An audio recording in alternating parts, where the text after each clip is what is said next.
You mentioned pattern interruption in your talk yesterday. Can you give more examples we might use to help with mindfulness?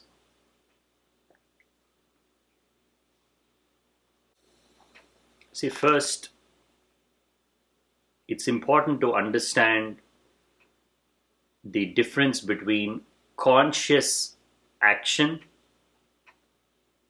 and unconscious action. From the outside, the difference is very small. If you were to look at two people going about their lives, if one person is fully conscious of his actions, of his thoughts, of his emotions, he is fully in the moment. And if there's another person who's totally unaware of what he's doing, he's lost somewhere. Unless you have a keen sense of observation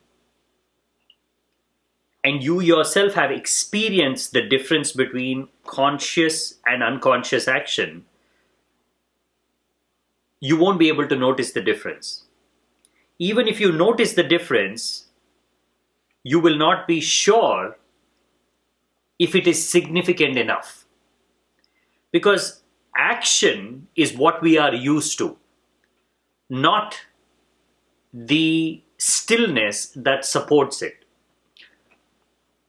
Sounds are what we are used to, not the silence that supports it. Unconsciousness is what we are used to, not the consciousness that supports it. Because our senses are tuned to recognize change, recognize movement, we don't pay too much attention to the difference between conscious action and unconscious action. But that difference makes all the difference to your inner quality of living. From the outside, life is just a pattern. Human beings are waking up, moving, living, and dying as a pattern. There's deep unconsciousness in our daily activities. We become self-aware once in a while. And even that is a mystery to us. Why do we become self-aware? You might be sitting and watching a movie. Sometimes, for half an hour, 1 hour, you're not even aware of yourself. You're not aware of who's sitting next to you. You're not aware of what's happening. Let's say you're sitting in the theater. You're not aware of what's happening outside. You are in a totally different alternate reality. The world could be ending on the outside. There might be a hurricane. There might be an earthquake. Well, earthquake you might feel. But anything that is beyond your immediate perception, we are talking about the world. We are talking about the universe. And see how easily you can slip into an alternate universe of your own. It is just a movie. Colors and lights. Yes, a little bit of effort has gone into creating that illusion. But it's not that hard for you to get trapped in that illusion. Although what you're watching is completely unreal.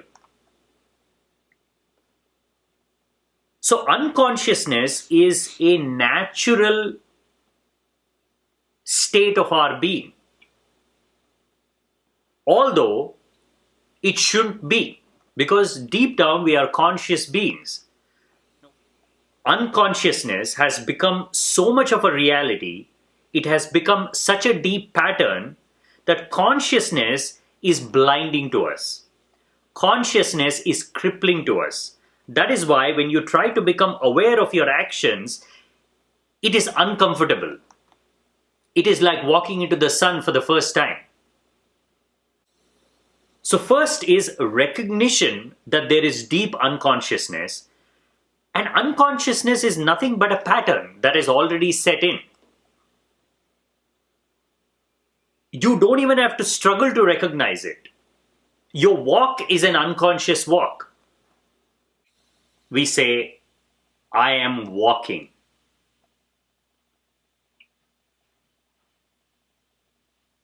In a way, we are saying, I am doing it. I am making the walking happen. We never say, it's walking, or I'm going through the experience of walking, or walking is happening to me.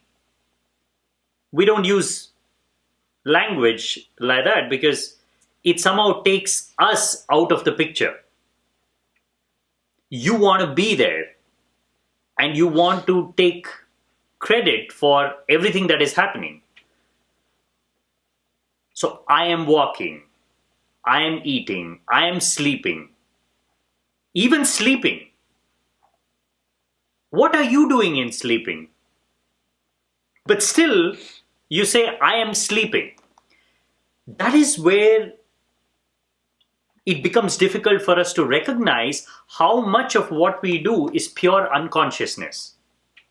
Because we use a conscious language which is connected to the I, which is connected to the self, it feels like I am walking, I am sleeping, I am eating, so I have to be doing it consciously.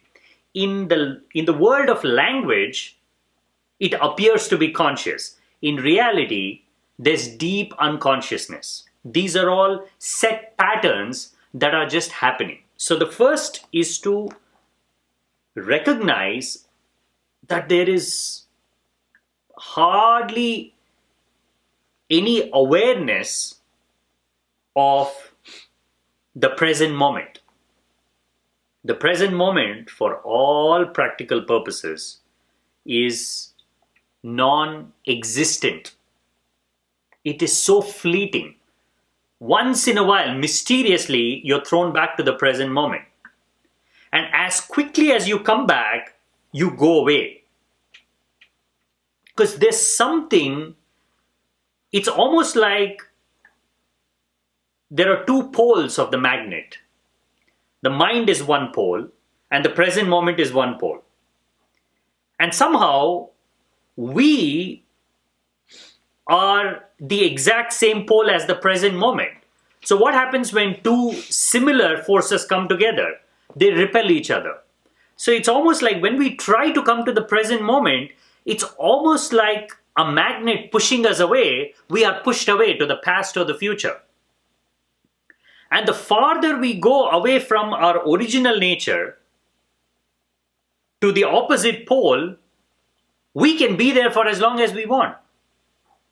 There's great attraction to move into the future.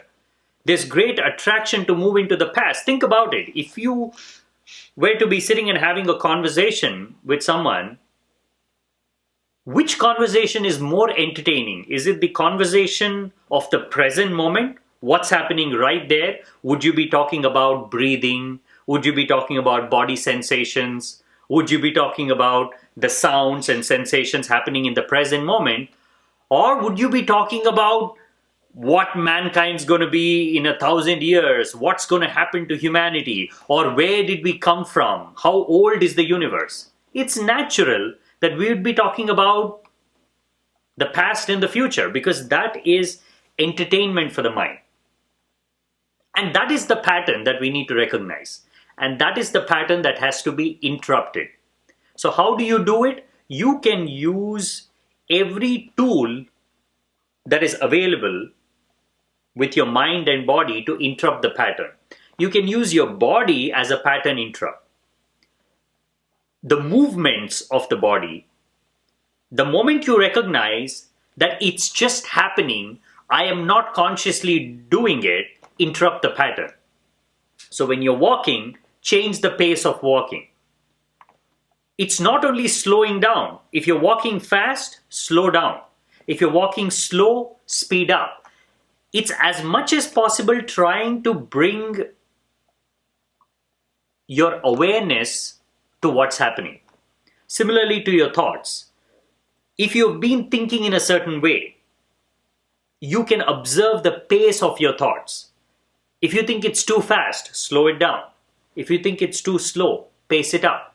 As long as you are involved in it, you are interrupting the pattern.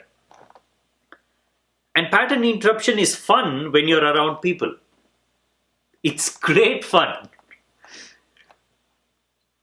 Imagine you meet someone and they put their hand out to shake your hand, but you don't put your hand out. If you want to know a picture perfect example of pattern interrupt, look at that person's face in that moment. You will know what a pattern interrupt is. Their whole world would have collapsed immediately. Although it is a simple handshake.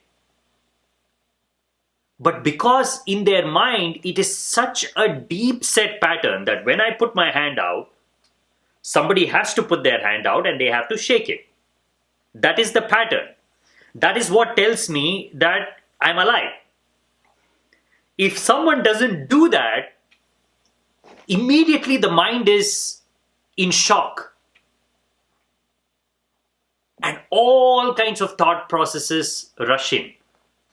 What does this mean? Does it mean I'm not worthy of a handshake? Does it mean I have fallen from some high pedestal?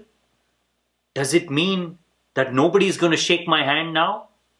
Does it mean I'm going to live in loneliness and die without anybody knowing? That's the mind. That pause that you see on the person's face is the pattern interrupt. Well, of course, you can't do it with total strangers unless you never want to see them again. With people you know, you can do it. You can just tell them, I am going through a certain internal learning process and I want to use everything that is available to help me. And I'm going to use you as well. So don't mind. I am not trying to be rude. I am trying to be mindful. They would not know the difference. For them, it's as good as saying, I am being rude. Because mindfulness is totally internal. It has nothing to do with them. So imagine that you're having a conversation and they ask a question and you just stop. That moment when your eyes meet, they're expecting you to answer that question and nothing comes out of you. You can see the mind trembling. You can see it going into a panic mode. And it is not even for too long. Few seconds. After that you can speak. But at least those few seconds, you are watching the automatic pattern. Not just of their mind, your mind as well. So you can interrupt pattern wherever there is pattern. But once you understand that life is deep unconsciousness, we are in deep unconsciousness, most of the things are simply happening, you can use all that to bring yourself back to the present moment. And every time you are bringing yourself to the present moment, you have interrupted the pattern and you've given yourself an opportunity to change that unconscious action into conscious action.